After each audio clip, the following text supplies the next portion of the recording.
Good evening, guys. Well, Texas weather, just wait a while. I hope a lot of you guys are buckled up and been praying protection over you. Some really nasty weather I know going on south down in there around Austin and San Antonio area. And I think it's headed on east into Arkansas, so it'll probably go through DeKalb and all that. This is, I said I was going to go from here, from DeKalb to Killeen, but I think we'll just stay in DeKalb for a little bit. It's kind of a back and forth thing, really. We had mom and dad's place and then went to Killeen after they sold it. So before I get into all that and some more stories about Roger, I just want to say something about DeQueen. That's where my mom was born, my brother was born. Both my brothers were born. And but DeKalb, very, very special place to me. I hold all you guys dearly in my heart. I really do. And to explain this to the family, I had a big list on Facebook. A lot of good friends in DeKalb area that were praying for Roger. So I've got a pretty good prayer chain, just speaking to family members there. That's where this kind of went off into the DeKalb people wanting to know, don't forget DeKalb. But just to let you know about you guys in DeKalb, I cherished every moment. Some of my first friends, the first time around, were people like Randy Barrett, Donnie Little, and John Moore and his sister Tina, who lived next door to my Granny Ward and Paul Ward. The Moores are just fabulous people. I get to converse with John every once in a while. What a sweet soul. Always has been, just a sweet soul. Knew John's mom and dad. John Moore's mom and dad were just great people, unbelievable, beautiful people. DeKalb, was beautiful, and during that time when we lived there, when we first were come visit my grandparents, and we lived there briefly and then moved to Lawton, just to kind of go back there. Roger hung out with guys like Dallas Telford and Jimmy Landers. And my friends back then were like Goob Godwin, Rob Godwin. Everybody remembers Goob. Love him. Oh man, what a barrel of fun. Yeah, in those days, the twilight years, I guess you could call them. But I cherish those people, I really do. And then we came back, and I went to high school there, and just dear friends of mine, Joni Tidwell, God bless her, and healing on you, young lady. I understand you're not at your best, but you will be. We're praying for you. Abigail Kruger, another one. We're praying for you. God does answer prayer. He does. And so we'll start speaking this into existence. But people like that, Randall Byers. I remember all you guys. Whether you think I do or not, or whether I made an impression on your life or you remember me, y'all made such an impression on me. It was incredible. Met one of my best long life friends there, Jamie Martin, and his family. Love them to death. We're talking, just going through my mind here. I hope I don't leave anybody out. And I can probably best by name, by the last name. Brian Powell, one of my best friends in high school, did a lot of running around together. Larry Gatlin, who passed a year ago, God rest his soul, and his son Eric, just very dear to me, and the Gatlin family.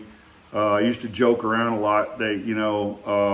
Larry and his brother both played music and sang, and so I said, one of my good friends went to high school, Larry Gatlin. They go, Larry Gatlin, the Gatlin brothers? I went, yeah, the Gatlin brothers. The singers. I went, yeah, the singers. And sometimes I'd let them know that it was not them, and other times if I didn't really know them that well, I'd just let them go on thinking whatever they want to think. I wasn't lying.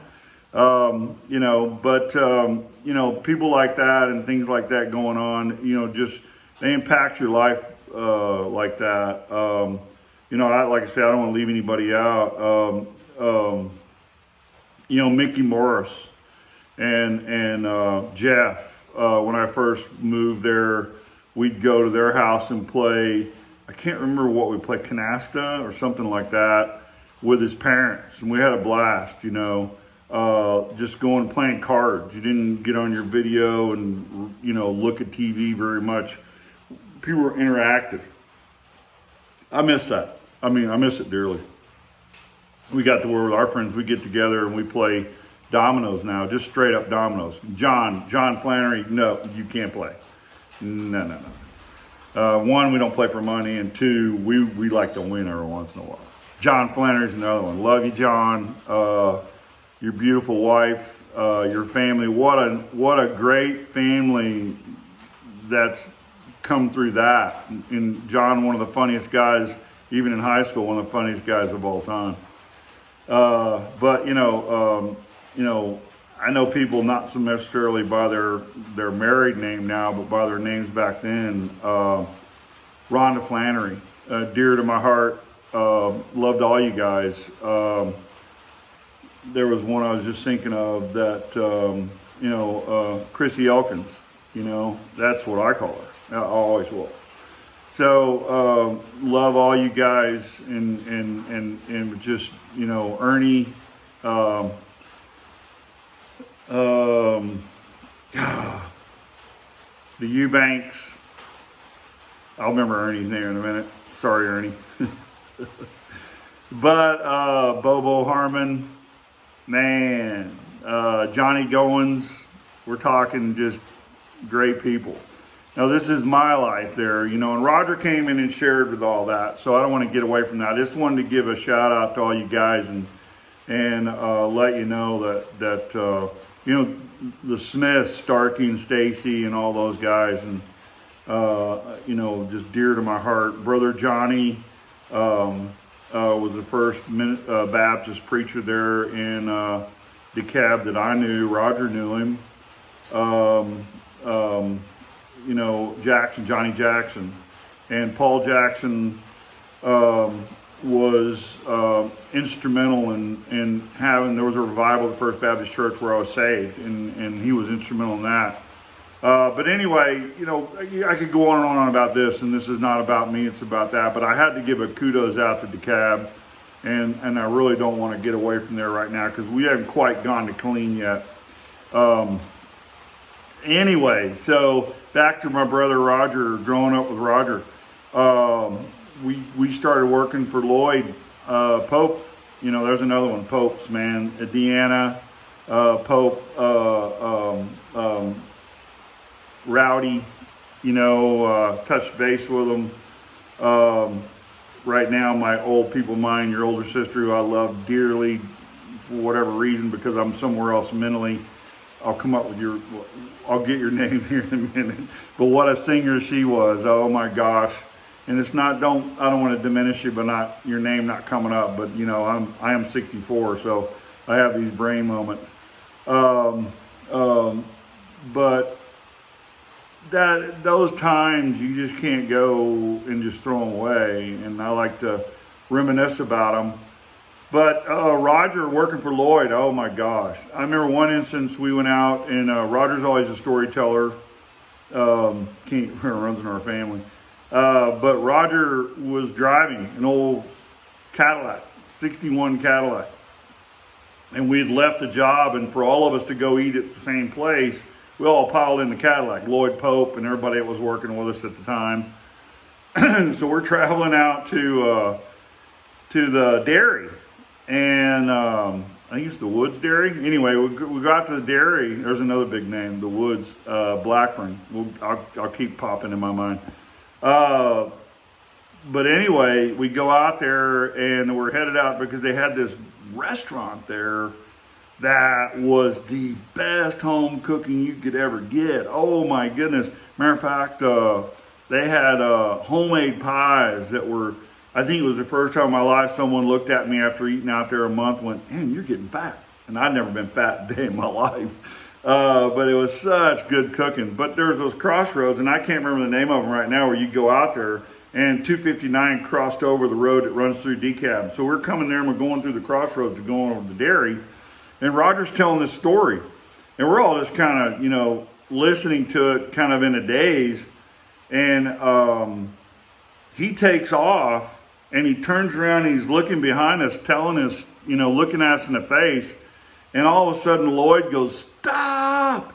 And Roger just, thank God, slammed on his brakes. And I'm not kidding you, that far away in front of us goes his semi-truck. Oh, my goodness. From that day forward, Lloyd says, "Roger ain't driving no more. Roger, you don't drive ever." So there was a million deals with Lloyd, especially Roger. I remember the first time we were on a job, I'd been working for Lloyd for a while, so I knew the ropes. Well, Roger was kind of trying to show off, so he was trying to do extra work, trying to outwork me.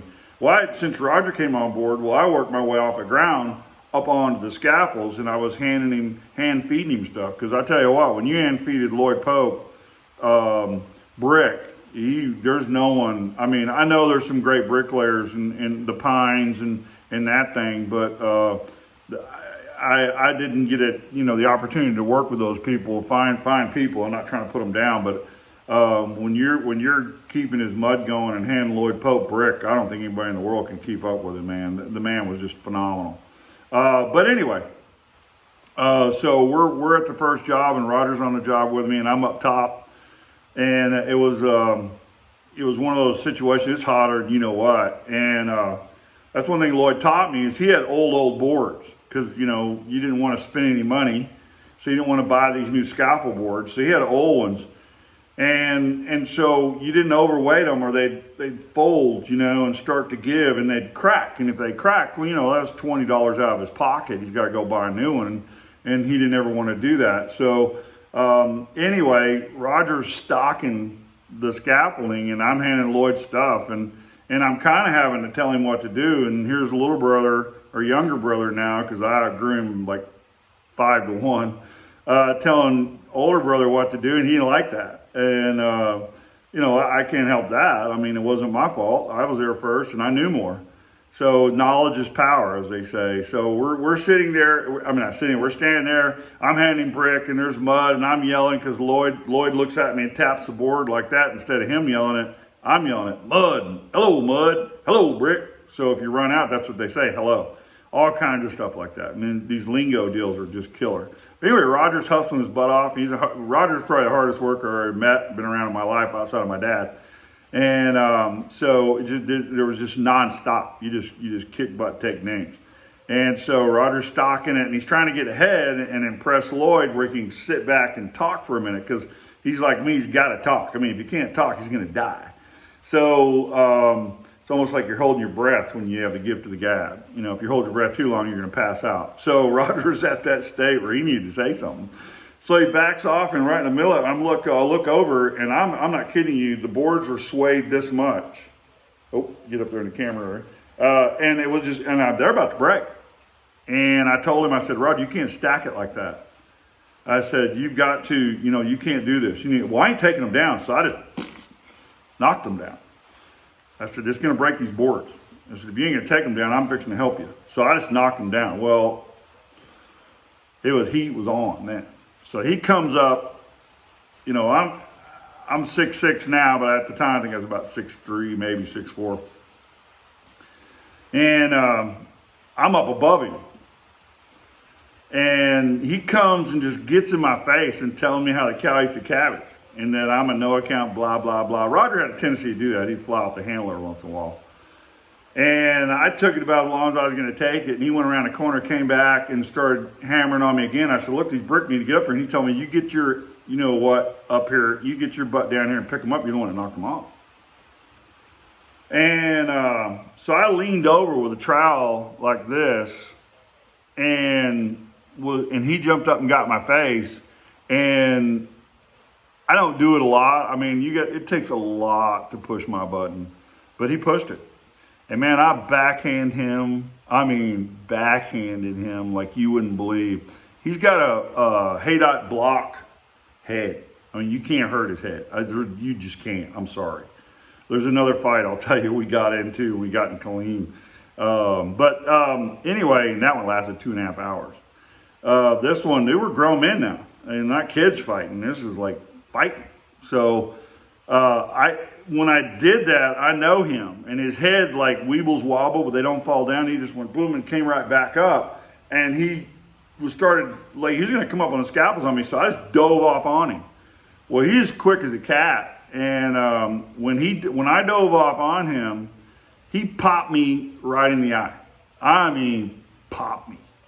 And I'm on my way down. And well, I just fall into him, get him in a headlock, and just start waylaying. And then and this is what happened every time I get in a fight with somebody. It didn't matter who it was. Howard Dean Sullivan, you guys know that name if you're from DeKalb. I get in a fight, I get him a headlock and just start pounding him. And then here comes somebody to pull me off.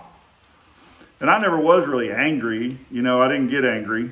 So I would just let them pull me off. I'd just say, you know what, let's done with it. So I'd rather not fight anyway. So they pull me off. Lloyd says, I'm going to fire both of you. You don't settle down. We got work to do. Same time, he's laughing his butt off. So it comes lunchtime, and we go around the corner. This is in Avery, the store in Avery. I can't remember the name of it right now, but I almost can remember the guy's name that owned that little store there. His little eat-em place there too. We were bricking his place, and we're in there eating, and I went over by myself because even though if you're going to say winners or losers, I'm bigger, stronger, I got the best of him, but when you looked at me, it looked like he beat the hell out of me because my eyes swelled shut. I mean, it was a pop, and that got me. I mean, I was really got my goat because I was like, man, you didn't whoop me, but everybody looks at me and go, who beat the hell out of you? So that's kind of how Roger lived his life. And then after that, he'd go, he never really said, I'm sorry. He'd just say, hey, we got to work together, man. Let's just put this behind us, like that. I'm one, I say, no, you're going to apologize to me. I mean, that was my attitude.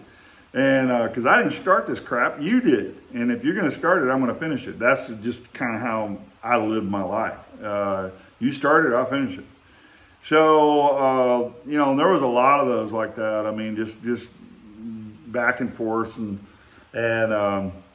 there was another time, that's for the Killeen time, we moved out. We only went to Killeen briefly at this point. I can't remember what time frame that was. We went down there because there was no work in DeKalb to keep us. Mom and Dad had got a place out in the country in Florence, Texas, and we kind of went down there to help them do some stuff and get their place in shape, that kind of thing. And we needed a job, and winter was coming on, so we took this job with a construction company building Killeen Ellison High School. The similarities from Lawton to Killeen were uncanny. Both are military towns. The first school there was Lawton High in Lawton. The first school in Killeen was Killeen High. The next school they built is called Eisenhower Eagles. And so the next school that Killeen built is Ellison Eagles. So we were like, me and Roger were looking at this can't be. You can't make this stuff up, as they say. So I remember we wanted to work for the brick trade because it was union. And I mean, you got union money. And so the guy goes, well, the union boys aren't going to be here for another month or two. I think it was 2 months. But man, we could sure use your help until they get here if you want to do that. And we went, yeah. So Roger and I just fell in. We were doodles or gophers or whatever you want to call it. We poured concrete. We did all the hard jobs, man. There was a jitterbug and no one wanted to do it. You got to beat down the rocks, and I jumped on that. And Roger did the screek board and kicked, it's hard work, digging ditches, you name it. But we were making money. Well, at the time we didn't have any winter clothes. So our first check starts getting cold. We go out and buy some new stuff. And so we went to local Western store and got us some Wranglers, new Wranglers, and we had new Wrangler. They had these. I think the first time I'd ever seen them was the Wrangler line jacket, the Western line jacket with a kind of a lining in it. Man, it was warm. So we both bought that. We show up and all of them started calling us. We didn't come from cedar country, which was down and around Killeen area. It's just nothing but cedars. I mean, little cedars, the kind you don't like. And so we did the cedar thing, and oh my gosh, they started calling us cedar choppers. And long story short, we wound up doing one to go work for the brick trade, and the guy wouldn't let us because we were such good workers. And so he didn't want to let us go, so he went and told the brick trade guy not to do it. And so we went over to him. He goes, well, we don't steal people from them. We can't do that. And so we've been waiting for you guys to get here. We're journeyman brick trade. You guys will, y'all need us. And we did everything we could because it was a lot more money. After that, we just clowned around and had a good time because the guy really shafted us on the thing. But that's the way Roger and I rolled. It's like this. This is kind of, he did the same thing. And be honest with you, this is really how Jesus wore his self, wore, like you say, you wear your feelings on your sleeve. This is kind of how Jesus was. I trust you, okay? I trust you right now. And if there's any reason that trust gets broken, it's your fault, not mine, because I trust you right from the get-go. So if there's any wavering on trust, and the any reason I shouldn't trust you anymore, is because you broke that trust. And that's how I still live my life. And that's how I've managed all kinds of people in my work place, and every place I've been a supervisor, that's how I am. And that's how Roger was. If you broke his trust, it's not that you weren't condemned, because we didn't do that either. We forgive you. But, don't come crying back again and saying, why didn't you trust me anymore? I mean, hey, you broke it. Now you got to prove yourself. So that's where that goes. But anyway, I love you guys. Last night I didn't get to do, I was a little low energy. Sorry about that. This one's kind of lengthy too. Sorry about that. But that's the way it goes. Didn't do a harmonica last night. It was 90 degrees here last night. So I was like, brrr. But I figured everybody's kind of still hunkered in, so you can take longer. I know some people don't watch these longer ones, and that's fine. I enjoy doing them. I'm going to talk about my brother, like I said, until we get to celebrate his life. Once again, love you guys very, very much. If you don't know Jesus, you need to get to know Jesus.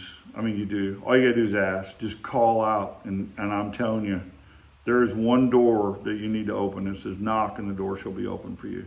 So if you feel that call, and knock. And if you've gone away, as they say in Baptist realm, if you've backslid, God forgives. As a matter of fact, Scripture says that Jesus' disciples asked him, says, how many times should we forgive our brothers?